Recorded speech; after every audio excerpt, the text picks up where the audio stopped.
Hello guys, ഇന്ന് ഞങ്ങളൊരു കുഞ്ഞു യാത്ര പോവുകയാണേ. അപ്പോൾ അത് എവിടേക്കാണ് എന്നുള്ളത് ഇപ്പോൾ തൽക്കാല സസ്പെൻസ് ആയിരിക്കട്ടെ, അത് അവസാനം ഞാൻ പറയാം കേട്ടോ. അപ്പോൾ ഞാനും മനൊരു ഫ്രണ്ടും വൈഫും കൂടെയാണ് കേട്ടോ യാത്ര. അപ്പോൾ ഞങ്ങൾക്ക് കൊല്ലത്ത് നിന്നാണ് ട്രെയിൻ, 7:45 ട്രെയിനായിരുന്നു. അപ്പോൾ ഞങ്ങൾ കൊല്ലം വരെ കാറിലാണ് പോയത്.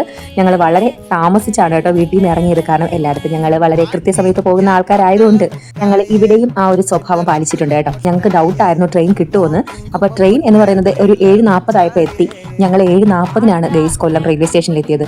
പിന്നെ കാറ് കൊണ്ടൊന്ന് പാർക്ക് ചെയ്തിട്ട് ആ ട്രെയിൻ കണ്ടുപിടിക്കാനായിട്ട് നമ്മൾ പെടാപ്പാട് വിട്ടു എന്ന് വേണമെങ്കിൽ പറയാം. ഓടിത്തള്ളി ഗൈസ്, കണ്ടവരോടൊക്കെ ചോദിച്ച് അവസാനം ഞങ്ങളൊരു ട്രെയിനിൽ കയറി കേട്ടോ. ഞങ്ങൾ കയറിയ ട്രെയിൻ അത് ഞങ്ങളുടേതാണോ എന്ന് പോലും ഞങ്ങൾക്ക് അറിയില്ലായിരുന്നു. പക്ഷെ ഞങ്ങൾ ട്രെയിൻ എടുത്തപ്പോൾ അതിൽ ചാടി ഇങ്ങ് കയറി. പിന്നെ അത് കഴിഞ്ഞിട്ട് ഞങ്ങൾ അവിടെ ഇരുന്നവരോടൊക്കെ ചോദിച്ചപ്പം അത് ഞങ്ങൾ പോകുന്ന സ്ഥലത്തേക്കുള്ള ട്രെയിനാണ് അവസാനം കണ്ടുപിടിച്ചു. അത് കഴിഞ്ഞിട്ട് ഞങ്ങളുടെ സീറ്റിലല്ല ഞങ്ങൾ പോയി ഇരുന്നത്, ഞങ്ങൾ വേറെ ബോഗിയിലായിരുന്നു. പിന്നെ ഞങ്ങളുടെ സീറ്റ് കണ്ടുപിടിക്കാനായിട്ടായിരുന്നു അടുത്ത പാട്. അങ്ങനെ ഓരോ സ്റ്റേഷനിലും ഇറങ്ങി ഓടി അവസാനം നമ്മൾ നമ്മുടെ സീറ്റ് കണ്ടുപിടിച്ചു കേട്ടോ. ഞങ്ങൾ സ്ലീപ്പറാണ് കേട്ടോ ബുക്ക് ചെയ്തത്. പിന്നെ ഞങ്ങൾ വീട്ടിൽ നിന്ന് ഫുഡ് കൊണ്ടുപോയി.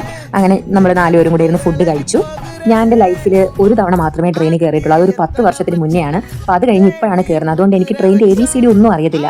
അവസാനം ഞങ്ങൾ സീറ്റ് കണ്ടെത്തി. അത് TT വന്ന ആ സീറ്റ് നമ്മൾ കൺഫേം ചെയ്തു കേട്ടോ. പിന്നെ നീണ്ട ഒരു ഉറക്കമായിരുന്നു ഗൈസ്. അങ്ങനെ ഉറങ്ങി എണീറ്റ് ഏകദേശം ഒരു 2 മണിയായപ്പോഴത്തേക്കും ഞങ്ങളുടെ ആ ഒരു സ്പോട്ടിലെത്തി കേട്ടോ.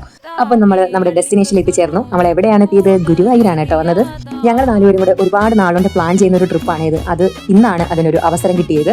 അപ്പം നമ്മൾ 4 പേരും ഭയങ്കര എക്സൈറ്റഡ് ആണ്. അപ്പോൾ ഈ വ്ലോഗ് ഇത്രയേ ഉള്ളൂ. ബാക്കിയുള്ള വിശേഷമായിട്ട് അടുത്ത വ്ലോഗിൽ കാണാം. അതുവരെ